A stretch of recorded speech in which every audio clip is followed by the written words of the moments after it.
Hey, Karita Griffith Walker here, talking to tap teachers today. Of course, always about how we can teach with more confidence, more ease, more effectiveness, more joy. Right now, we've been talking a great deal about choreography. If you haven't yet signed up for one of my workshops, do that. I've got some coming up in this week by going to karitagriffith.com/choreo to get into my Fresh Tap Choreography workshop that I am giving. So right now I want to answer this question. I did one of the workshops today. It was great. We had a great time. And I think that this is an important topic. There's so many when it comes to choreography that I wanted to bring to everybody. And that is really trying to find ways to navigate like what the students want.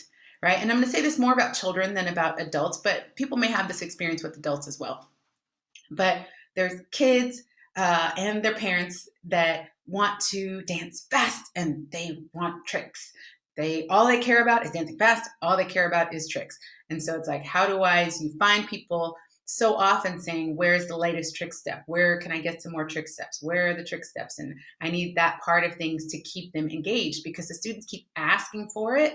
It's at least something that they're getting excited about in tap class. So how can I bring more of that?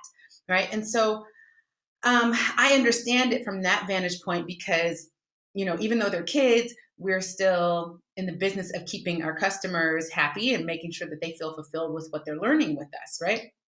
So I completely understand it from that vantage point. The other kind of flip side of it that I would like to bring is, roll it back to the 19 la la las, back when I was a kid and thinking about, I wanted to eat Nestle chocolate quick powder all day, right? And get like a little bit of milk and like I don't know, 8 spoons of milk powder and like it wouldn't even mix in and I'd like scoop it out and like eat it. I got caught eating it. I told my mom I wasn't eating it. I got caught eating it, but I had this big chocolate like ring around my mouth. I would have eaten it all day if you let me, right? I would have eaten pickles all day if you let me. Any of those things. My kids would eat popcorn all day. They would eat popsicles and popcorn for dinner if I was good with it. If I put it out, that's what they would do, and they would be so happy about it, right? But here's the challenge with that, right? It's my mom in that situation. She couldn't be the cool mom that like let me eat Nestle Quick for dinner, and I can't be the cool mom that just lets my kids eat popcorn and popsicles for dinner, right? I've got to think about the overall well-being of the kid. That's what my mom had to do for me. And if you other parents out there, you know what I'm talking about. Or if you were that kid who, was with me, like wanting to eat junk all day. But, we've got to think about the overall picture, right? So even when those expectations don't meet up, we still have to find a way to do our job as educators and not just succumb to that idea. That doesn't mean, however, that we can't give our students things to be excited about in our class and find a way to elevate and help them to evolve their expectations about what tap dance is. So often we leave a vacuum out there, and I talk about this in the workshop, the choreography workshop. We leave a vacuum out there about what advanced tap dancing is, right? What intermediate advanced tap dancing is. And therefore people just fill the vacuum with their own information. It means wings, it means, shiggy bobs or whatever in the world. So but we aren't giving them the idea of like this is like our little food pyramid or whatever, about what constitutes like a really solid and comprehensive tap dance education, right? So in absence of people having that information, they just make up their own. That's what people do.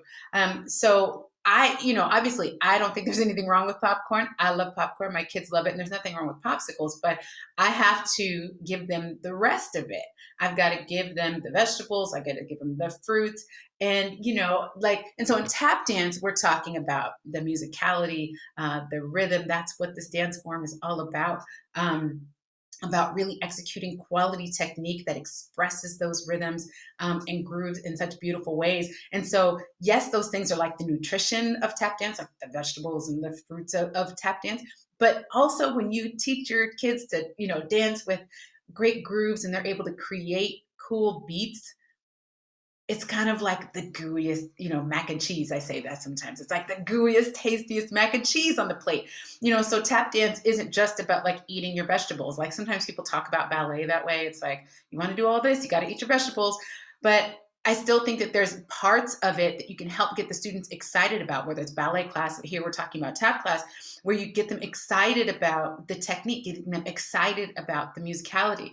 And that is where our curriculum, our choreography, our pedagogy can pave the way towards that and draw our students' attention toward that amazing universe of what's possible with tap dance.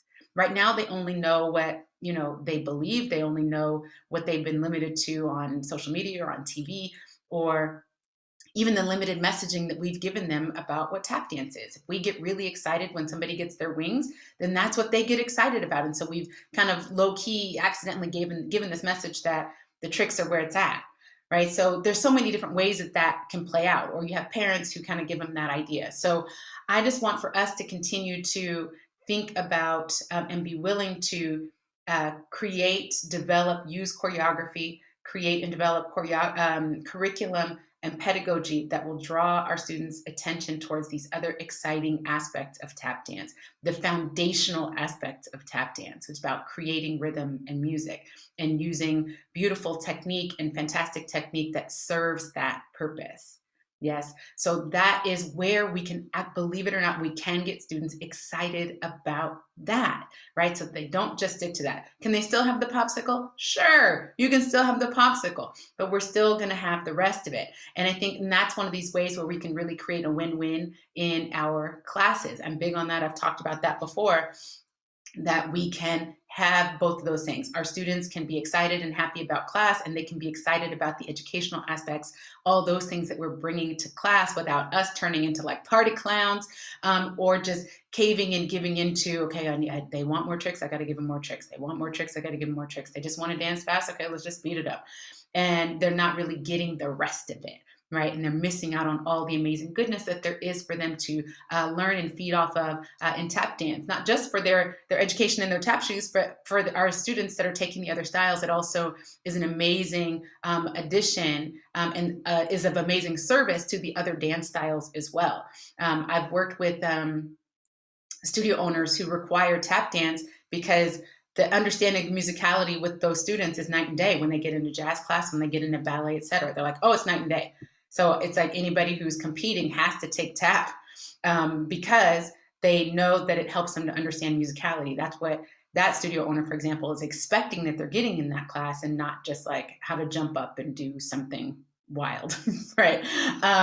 So that actually has huge implications for us as teachers. And that's something that I'm getting into in the choreography workshop. If you want to join into that, and this is just a little tease of like what's happening inside of that workshop, all about creating fresh tap dance choreography. How do we do it as really strong educators? How do we wear both of those hats, and what do we do with that? How do we figure out leveling? Like, what is like advanced tap dance choreography if it's not just about the tricks? What is it if it's not just about speed?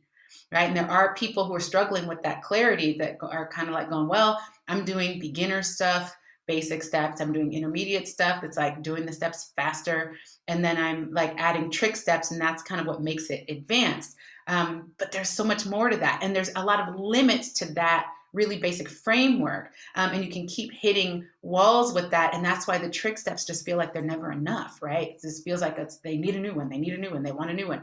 And when it comes to the acrobatics of things, a lot of students pick those things up quickly. Like I had a student, I was teaching adding extra sounds to your pullbacks, like how to make hit like a 2 bop bop down, like with both feet, bop bop down, hit it forward, bop bop down, like strike down, and then separate that out into 6 sounds: 1 2 3 4 5 6 forward, 1 2 3 4 5 6. I wasn't even really good at the 6 sound front. I'm still not good at the 6 sound going front. And I had an 11-year-old who was like this, and just like laid it out there, 6 sound pullback going forward, right? So if that's all that the teaching is about, I'm like, this kid's 11, this kid's 12 years old, and she already has like a 6 count, pullback going forward. If that's all it's about, you know, where are we going with this class? So if you're curious about trying to figure out other ways to create clear leveling and ways that you can articulate that more clearly to parents and to students so that they have that understanding,